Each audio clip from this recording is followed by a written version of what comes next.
disembah.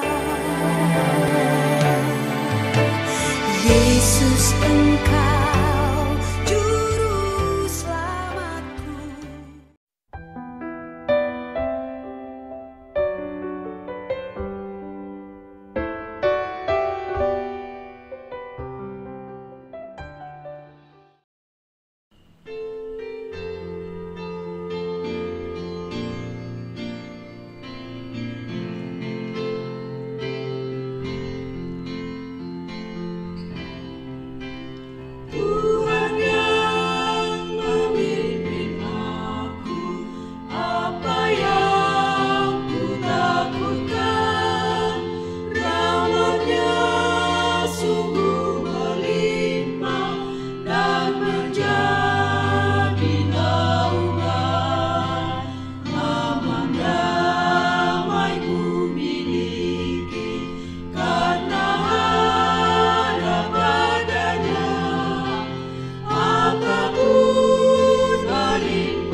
Salam saudaraku, saya David Medianto. Saya akan membawakan renungan Rema STBI pada hari ini. Dan sebelumnya kita akan berdoa sebelum memulai renungan kita. Mari kita berdoa. Kami bersyukur ya Tuhan untuk hari ini. Tuhan telah menolong kami sehingga pada hari ini kami dapat berjumpa melalui renungan mahasiswa STBI. Ya Tuhan, pimpin hamba-Mu di dalam menyampaikan kebenaran firman-Mu. Apa yang disampaikan itu menjadi berkat bagi kami semua. Hamba-Mu yang menyampaikan maupun setiap orang yang mendengarkan. Kami berdoa bagi setiap orang yang mendengarkan, biarlah Tuhan berikan damai sejahtera-Mu, sehingga firman-Mu ini dapat kami terima dan menjadi kekuatan bagi kami semua. Dalam nama Yesus, kami sudah berdoa dan menyerahkan setiap kelemahan kami. Haleluya. Amin. Salam saudaraku, kita akan membaca firman Tuhan pada hari ini di dalam Markus 10 ayat yang ke-45. Saya akan membacakan bagi saudara semua. Karena Anak Manusia juga datang bukan untuk dilayani, melainkan untuk melayani dan untuk memberikan nyawanya menjadi tebusan bagi banyak orang. Tema pada hari ini saya memberikan sebuah tema, yaitu meneladani teladan anak manusia. Saudaraku, banyak orang menempatkan hak dan kewajibannya itu tidak sesuai dengan porsinya. Bahkan banyak orang yang menuntut banyak hak tetapi tidak melakukan kewajiban-kewajibannya. Nah, demikian juga di dalam kekristenan, banyak sekali orang yang ingin menerima haknya tetapi kewajibannya tidak dilakukan di dalam kehidupannya. Bagi orang Kristen, ada sebagian orang yang berpikir bahwa menjadi Kristen, menjadi percaya, itu sudahlah cukup. Bahkan melayani itu adalah urusan hamba Tuhan, urusan para aktivis gereja, dan orang-orang yang memang giat di dalam pelayanan gereja.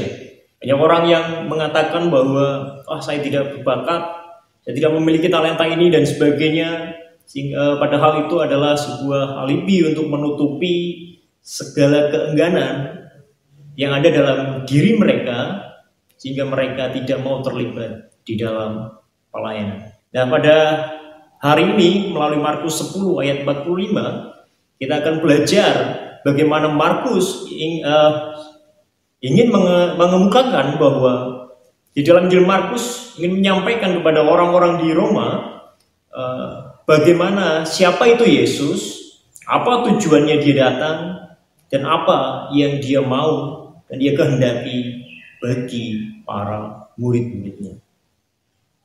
Menjadi percaya itu bukan saja menjadi para pengikut Kristus, tetapi menjadi murid-murid Yesus. Pada bagian sebelumnya kita melihat di dalam Markus 8 ayat 27 sampai 30, di situ kita dapat melihat bagaimana Yesus bertanya kepada murid-muridnya, "Siapakah aku ini?" Maka jawab mereka, ada yang mengatakan Yohanes Pembaptis, ada juga yang mengatakan Elia, ada pula yang mengatakan seorang dari para nabi. Tetapi Yesus bertanya kembali, "Tetapi apa katamu? Siapakah aku ini?" Tapi Petrus menjawab, "Engkau adalah Mesias." Kemudian Yesus berkata, "Jangan memberitahukan kepada siapapun tentang dia." Berbicara dari ini, kita dapat melihat bahwa murid-murid Yesus dapat mengenali jati diri Yesus. Siapakah Yesus? Yesus adalah Mesias. Yesus adalah yang diurapi, dan Yesus adalah juru selamat manusia. Kita dapat melihat dari Injil Markus ini bahwa Markus menuliskan penekanannya pada salib Kristus. Setelah mereka tahu jati diri dari Yesus, kemudian sepertiga dari kitab Markus, kita dapat melihat bahwa Markus memberikan penekanannya pada salib Kristus yang harus ditanggung oleh Yesus itu sendiri. Kita sudah tahu siapa Yesus.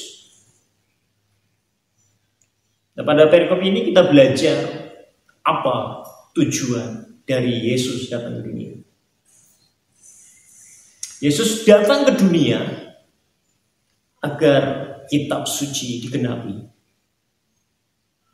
Nah, siapa anak manusia ini?